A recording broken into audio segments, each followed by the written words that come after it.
गौतम बुद्ध को हम बहुत अच्छे से जानते हैं, जिन्होंने बौद्ध धर्म की स्थापना की और उन्होंने लोगों के जीवन में ढेरों बदलाव लेकर आए थे।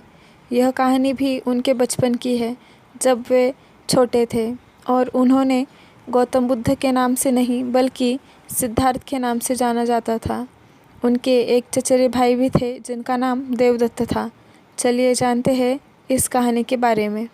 राजा सिद्धार्थ के महल के पास एक उद्यान था, जहाँ पर राजा सिद्धार्थ बैठकर प्रकृति का आनंद ले रहे थे।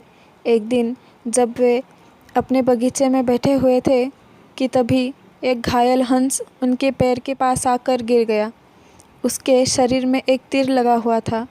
उसे देखने के प्रतीत हो रहा था कि किसी शिकारी ने उसका शिकार किया है। हंस को तकलीफ़ में देखकर और उसे यूं ही तड़पता देखकर राजा सिद्धार्थ का दिल पिघल गया और उन्होंने उस हंस की सहायता करनी चाहिए। उन्होंने सबसे पहले हंस के शरीर से वह तीर निकाला, घायल जगह पर एक कपड़े की पट्टी कर दी। यह सब कर लेने के बाद देवदत्त कुछ खोजता हुआ सिद्धार्थ के पास आया। देवदत्त जैसे ही सिद्धार्थ के पास पहुंचा, उसने कहा, अच्छा तो यह तुम्हारे पास है, लाओ इसे मुझे दे दो। इसका शिकार मैंने किया है। इसका शिकार करने में मुझे बहुत मेहनत करनी पड़ी थी। इस पर मेरा अधिकार है। देवदत्त की यह बात सुनकर सिद्धार्थ ने उनसे कहा, नहीं, यह हंस घायल था और मेरे पास आया। मैंने इसकी मदद की और इसकी जान बचाई, इसलिए इस पर अधिकार मेरा है। दोनों भाइयों के बीच उस हंस के अधिकार को लेकर बहस होने लगी। अब वे जानना चाहते थे कि उस हंस पर किसका अधिकार ज़्यादा है। ऐसे में उन दोनों ने निर्णय लिया कि वे दोनों राजा के पास जाएंगे।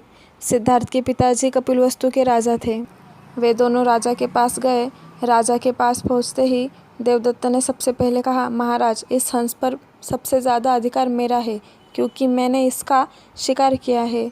इस वजह से आप सिद्धार्थ से कहिए कि वह यह हंस मुझे दे दे। जैसे ही देवदत्त की बात पूरी हुई, तब राजा ने दोनों को शांत किया और फिर उनसे पूछा कि पूरी बात क्या है, ये बताओ।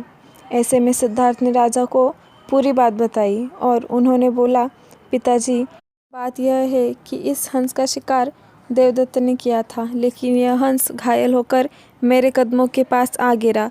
इसे घायल देखकर मैंने इसका इलाज किया और इसे ठीक किया। अब आप ही बताइए कि इस हंस पर सबसे ज़्यादा अधिकार मेरा है ना। राजा ने इस मामले पर अच्छे से विचार किया। विचार कर लेने के बाद उन्होंने सभा में सबसे एक बड़ी बात कही और वह बात यह थी कि मरने वाले से ज़्यादा बचाने वाले का अधिकार सबसे ज़्यादा होता है। इसीलिए इस हंस पर सबसे बड़ा अधिकार सिर्फ़ और सिर्फ सिद्धार्थ का है, क्योंकि उसने उस हंस को मारा नहीं बल्कि उसे घायल देखकर उसका इलाज किया और उसकी जान बचाई। राजा के ऐसे कह लेने के बाद देवदत्त को बात अच्छे से समझ आ गई। वह भी जान चुका था कि मरने वाले से ज़्यादा बचाने वाले का अधिकार सबसे ज़्यादा होता है। इस कहानी से हमें समझ में आता है कि मारने वाले से ज़्यादा बचाने वाला बड़ा होता है और उसका अधिकार भी मारने वाले से ज़्यादा होता है। इसीलिए हमें भी दूसरों को मदद करनी चाहिए और परेशान लोगों की सहायता करनी चाहिए। ऐसा करने से हम अपने आसपास के समाज को अच्छा और बेहतर बनाते हैं। एक अच्छा समाज ही एक अच्छे देश की पहचान होता है। इसीलिए आप भी आज से प्रण लीजिए कि आप भी दूसरों की सहायता करेंगे। अगर आपको आज की कहानी पसंद आई है तो हमारे चैनल को सब्सक्राइब करें और इस वीडियो को प्लीज़ लाइक करें।